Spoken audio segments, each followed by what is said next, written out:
Welcome to Government Contracting Weekly, sponsored by AOC Key Solutions Incorporated. Government Contracting Weekly is the only television program devoted exclusively to the competitive and dynamic world of government contracting. A world where coming in second place is not an option, but where principle-centered winning is the only approach. Good morning and welcome to this special presentation of Government Contracting Weekly. I'm Hilary Fordwich. For many years, our local Washington area economy has been more or less sheltered from many of the economic difficulties that have plagued other parts of the United States, from the Rust Belt to the Bible Belt. Sheltered, no doubt, by the substantial presence of the home of the federal government. Now, even as we move further into 2013, it is certainly possible that the Washington, D.C. greater area may not only face a downturn, but one that could actually be worse than that faced by other areas in the country. Joining me today to talk about these specific issues facing our local economy are three outstanding local leaders representing Northern Virginia, Maryland, and the District of Columbia. I'd like to welcome Dr. Gerald Gordon, the President and CEO of the Fairfax County Economic Development Authority. Morning, Jerry. Thank you, Hillary. And also Victor Hoskins, the Deputy Mayor for Planning and Economic Development for the Government of the District of Columbia. Morning, Victor. Morning, Hillary. And also to Steve Silverman, the Director of the Department of Economic Development for Montgomery County in Maryland. Morning, Steve. Morning, great to be here. Welcome, gentlemen. Thank you all for joining us, and there's a lot to cover, so let's get right to it.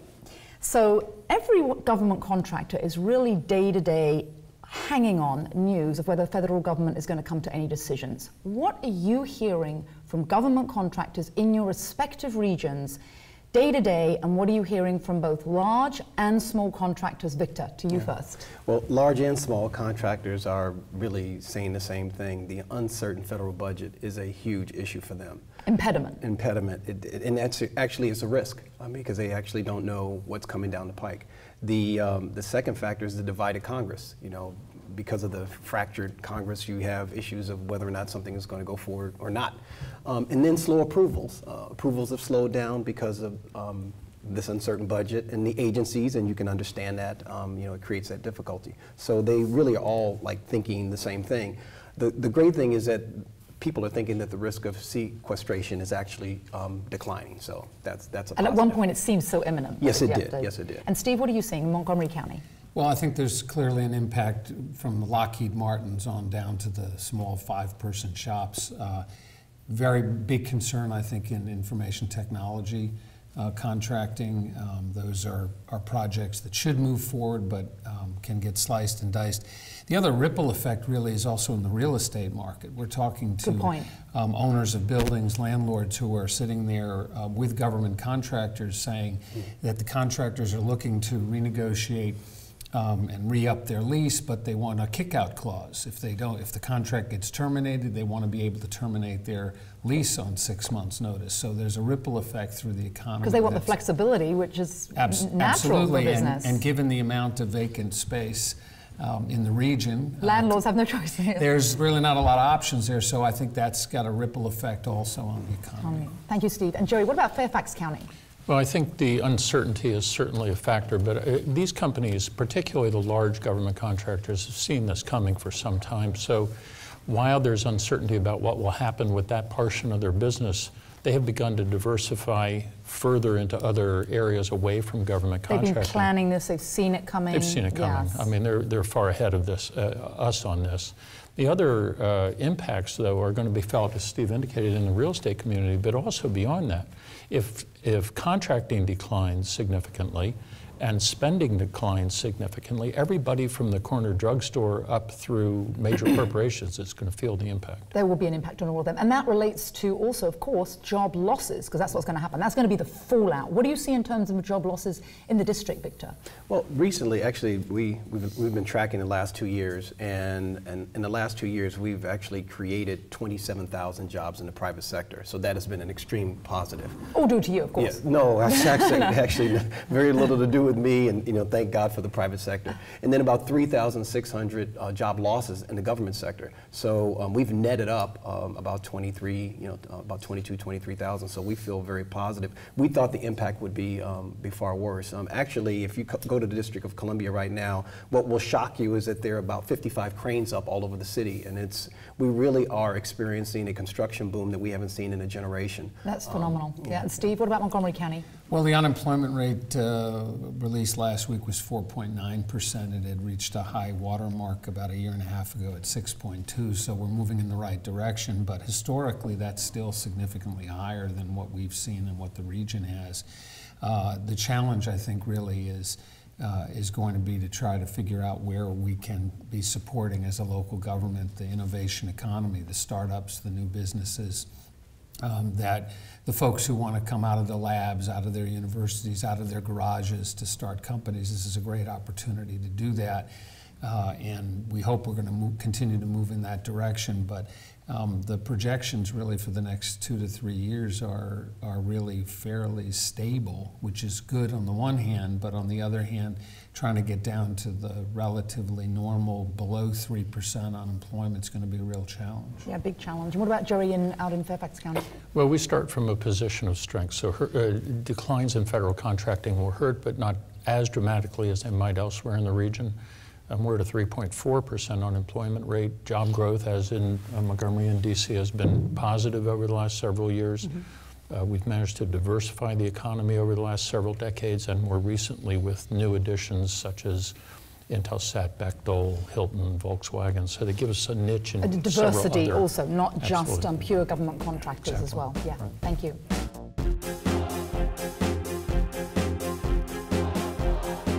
So welcome back, and now we're going to get to some best practices. There are obviously a lot of companies in your jurisdictions that are doing some very good things and actually are going to survive and do well.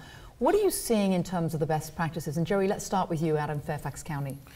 I think there are two-pronged approaches to this. The first is to look at those areas in the federal government procurement that are actually increasing, things like personalized medicine, alternative healthcare IT, and healthcare IT, certainly, cybersecurity, cyber. Look at those areas and translate what skill sets you have in other areas to applications in those fields.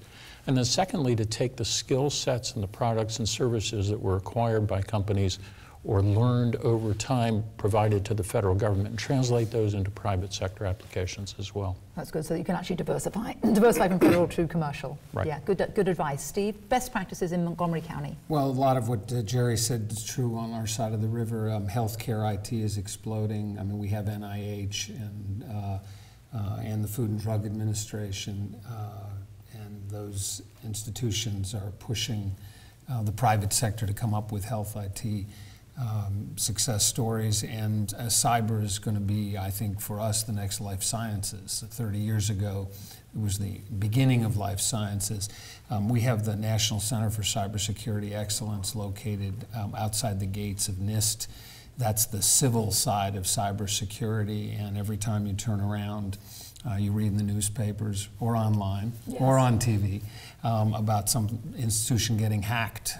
And the fact of the matter is that's where I think the growth is going to be. We're perfectly positioned, not only in Maryland with NSA and NIST, but also in the region with the Department of Defense and other agencies to be able to be really the Silicon Valley of cybersecurity. I think you're going to see that as a target of opportunity for companies in terms of diversifying, and because particularly new startups. Mm-hmm. We're a highly educated workforce in this region. Mm-hmm. And what about the University of Maryland also just had a vast investment from one of the big government contractors in their whole cybersecurity Absolutely. center. I mean, the challenge, quite frankly, is going to be to have the workforce, the educated workforce, qualified to be able to take the cyber jobs. But the good news is that competitively there isn't a jurisdiction in the country that is really ahead of the game on that front. It's really building an entire industry from the ground up, but yes, we're very confident that's going to happen here. What about thank you. What about in the district, Victor? Well, customer focus.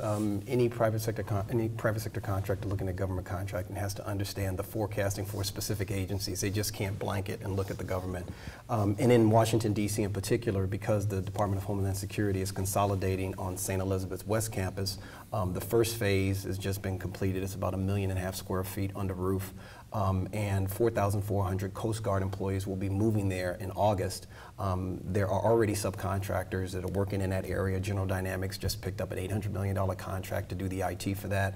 And then a couple of other smaller contractors have moved in that area. In addition to that, the Naval Yard, which is actually at Capitol Riverfront, just across the river, this started a while back, but there are proximity preferences and opportunities with the Navy. So companies that are looking specifically at the agency and the agency needs in cybersecurity, as my colleagues have mentioned, and then joining that with the university activities in Washington, D.C. Of course, GW has cybersecurity programs, Georgetown, et cetera. So it is really kind of melding all of that together to make sure that you have the workforce as well as the opportunity coming together. And then you have the ripple effect in all of your regions from that. Yes. And there's a vast ripple effect. You talked about the negative impacts in terms of real estate. What about positive ripple effects that you're seeing and you can indicate in any of your regions?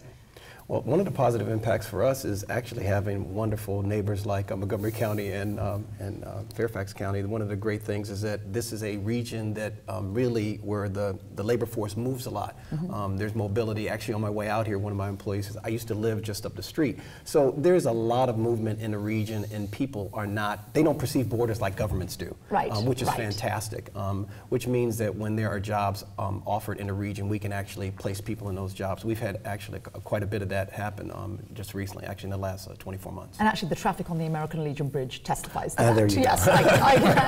I know that, yes. Anything else ripple effects that you're seeing that are really in the broader economy?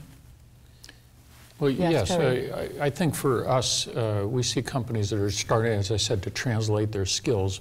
But one of the ripple effects is that the federal government is not going away. This is still they're going to still be the largest buyer of any good or service you can imagine, yes. of anyone, anywhere in the world. And so we have the advantage of attracting more people to this region to work. And many of them will be in skill set areas that we need. We need a lot of IT workers, particularly those with the exotic level programming skills and so clearances, forth. Security clearances make people golden. Yes. And to the extent that people come into the region because we're still the best game in town, if you'll pardon that pun, that's a benefit to us. Yes, and it always will be. Steve, what about Montgomery County? Any ripple effects? I think what we're seeing also is, as Jerry said, the reality of the federal government. It's going to be here, but we're also looking at state and local government procurement as well. We've tried to encourage some of the companies, particularly smaller companies, to be bidding on our contracts, bidding on state contracts. In fact, we have a small business set aside. If you're a local small business in Montgomery County, are you listening, audience? Montgomery County small businesses. There are certain contracts. We try to. Last year was about $80 million in procurement dollars coming out of county government that just was set aside for small businesses, and we're going to try to continue to provide those opportunities. Also with the school system, also with Montgomery College. There's a lot of procurement dollars at the state and local level, and I think part of what our effort is in terms of reaching out to small businesses is to make sure those opportunities are there. You know, 96% of the businesses in Montgomery County have 49 or less employees. Yes. So and it's true in most jurisdictions, small business is really big business. Across the nation. Right, well, and yes. we need to be focused on that, particularly when there's less B2B transactions with a contracting economy. We want to make sure we're doing everything we can to have these small businesses focused on government contracting at the state and local level. At that level as well. Thank you.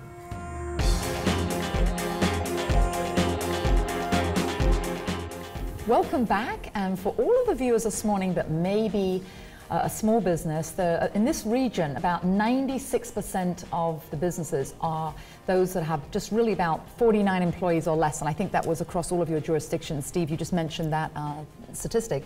So what about specific information you could give to those sort of viewers today as to the resources that are available and opportunities that are available? And Victor, let's start with the district.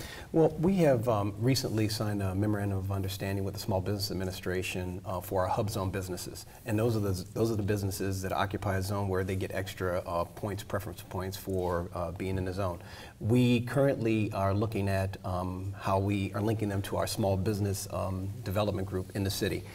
People can go to dcbiz.gov and they can see all of our programs, but these programs help them with technical assistance and in some cases financial assistance. So they can see all the set-asides and everything there with the SBA. Exactly. Yes, Exactly. great. Good resource to know about. Yes, Steve.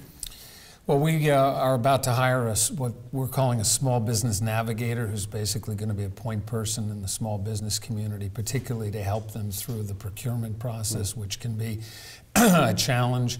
We've got a very extensive database set up of small businesses. We encourage people to literally sign up so that they'll get the contract opportunities right, in their inbox.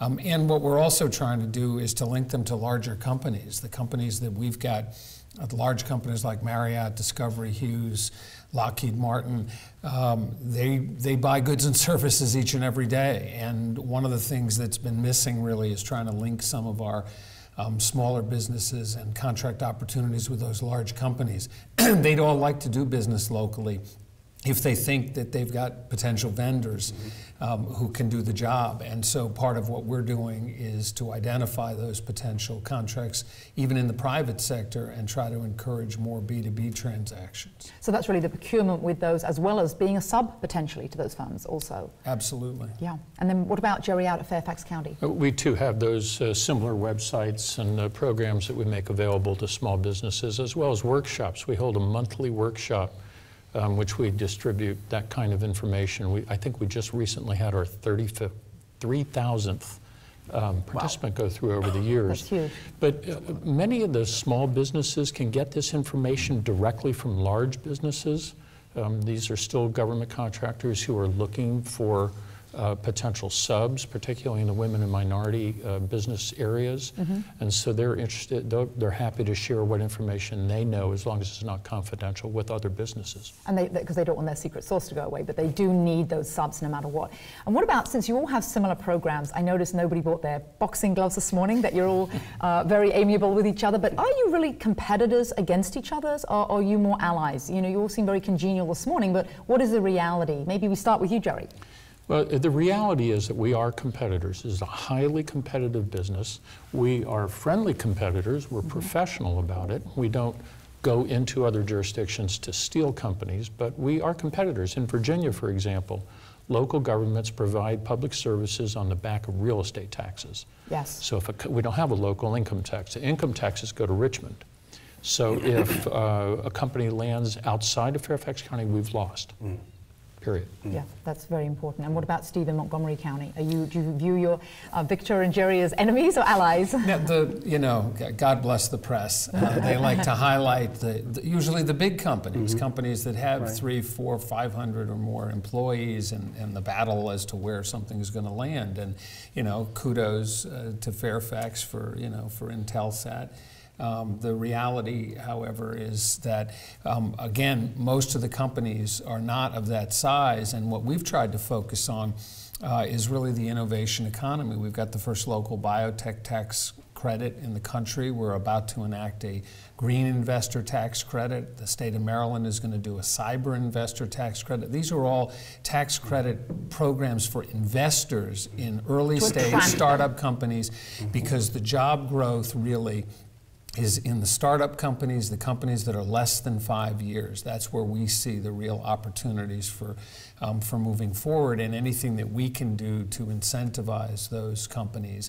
And I know that that's true within the entire region. There are folks that are looking to start up companies everywhere, and I think that's where, frankly, the competition is. It's less literally company by company and more programmatic. And industry by industry as well. Absolutely. Yeah. And Victor, DC. Well, first of all, I view them as allies, but we are healthy competitors. I don't think we'd be in the industry if we weren't healthy competitors. To Steve's point, the tech environment is really one that I think we all are focused on these days. The city of Washington, D.C. had 20,000 tech employees, but 10 years ago we had half that much. We had 10,000. We had about 2,000 companies now. We're looking to double that in the next 5 years. That's part of our strategic plan. And in that process, we develop incentives and programs that actually compete with Montgomery County and Fairfax County. But the reality is, these are very different environments. And people are going to go to them for different reasons. What I like to say is this: okay, you look at Fairfax County has 125 million square feet of office space. You look at Washington, D.C., we have 124 million square feet of office space. Both are office space environments, rent structure very different, amenities tremendously different. We get 18 million visitors a year, and they're going to the Smithsonian, they're going to the hotels. Very different environment in Fairfax County. And so even though we do compete, we don't compete for everything. Actually, there's some overlap, but honestly, when you look at it, it becomes very little in the long run. So you're not thwarting each other, and I think our audience is going to be so delighted to hear that, albeit our politicians can't work together, they're too partisan, you are working together. So thank you, gentlemen. Yeah, everyone's going to love to hear that.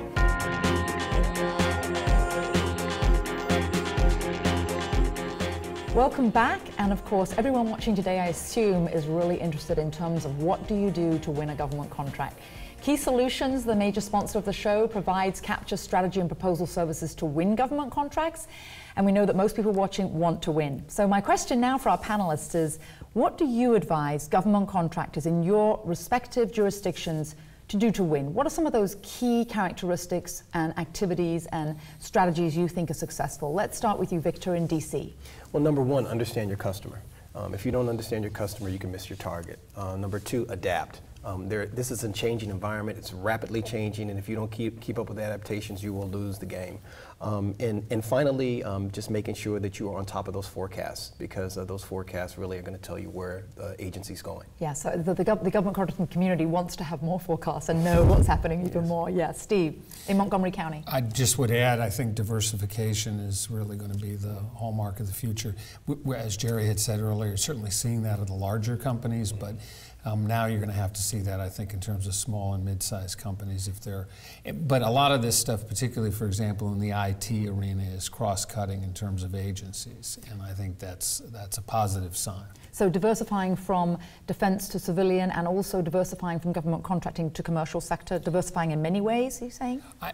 The way I would look at it is it's got to be across the board. There has to be sort of a relook at things. And for those that have relied heavily on federal government contracting, I think they've got to start looking at other opportunities, more private sector, certainly state and local, which a lot of folks have completely ignored. Mm-hmm. And so don't put all your eggs in one basket, rather. Jerry, what about Fairfax County? Well, the first thing is, if you want to succeed in business, you go to Fairfax County. That's the obvious answer. But beyond that, I would say information technology seems to be the highway along which there are several intersections to the new businesses of the future: cybersecurity, alternative energy sources, personalized medicine, bioinformatics.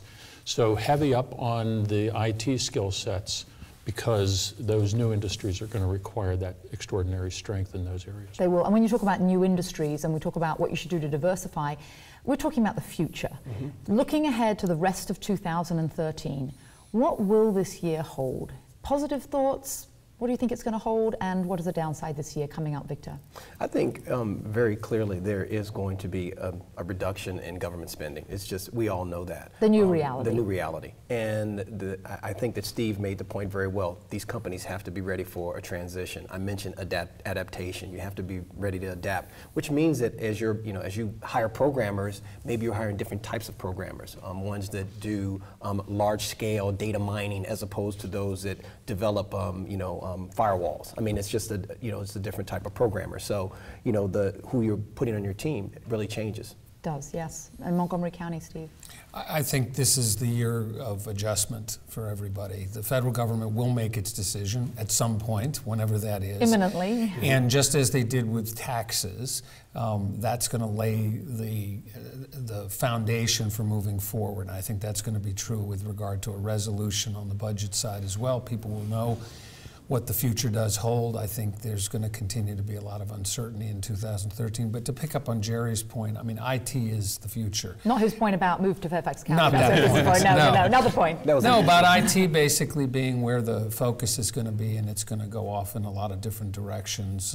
We see it in our kids. We see it in the kids coming out of school in terms of where their focus is. Every time you turn around, there's another app. Yes. And the question is, where's the focus going to be? I think that's where the area of focus is going to be. Jerry, final thoughts?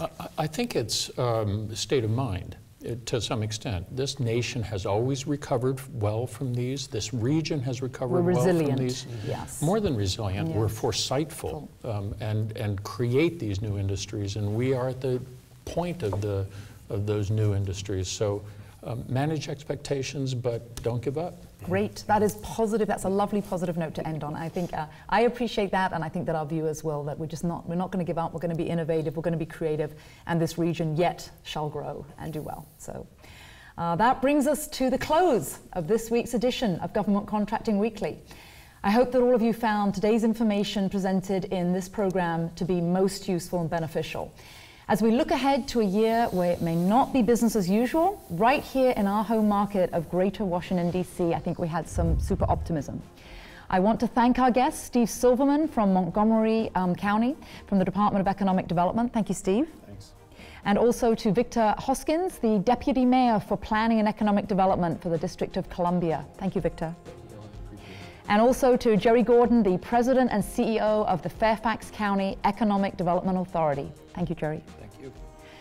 I'll close by thanking all of you, our viewers, for joining us in this morning's special discussion about the local economy. And we do look forward to seeing you all again next week on Government Contracting Weekly.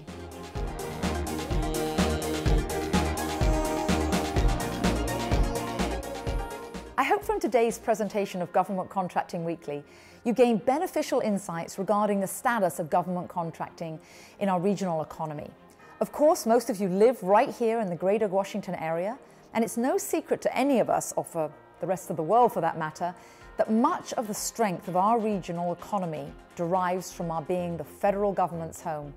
It's also no secret at all that this factor, more than any other, has insulated many of us from some, but not all, of the economic downturns so crushing to other regions of the country. In today's program, our panel brought to you economic directors representing their respective regions. Dr. Gerald Gordon from Fairfax County, Victor Hoskins from the District of Columbia, and Steve Silverman from Montgomery County, all of whom did an excellent job of reminding us about the underlying foundation of the region is rock solid.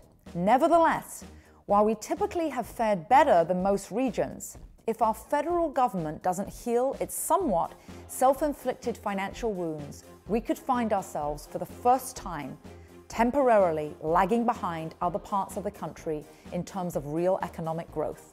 Regardless, we can't afford to ever take for granted that in this era of rapid changes in technology and virtualization, the Greater Washington region is in direct competition with the rest of the country as among the very best places to live, to lay down roots, and to run a robust and thriving business.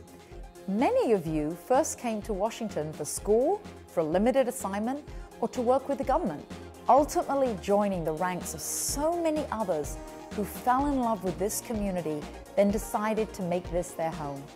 From today's show, it was comforting to learn that our economic development leaders are actually working together, unlike our federal leaders, and that this spirit is helping to keep us strong and competitive for many years to come.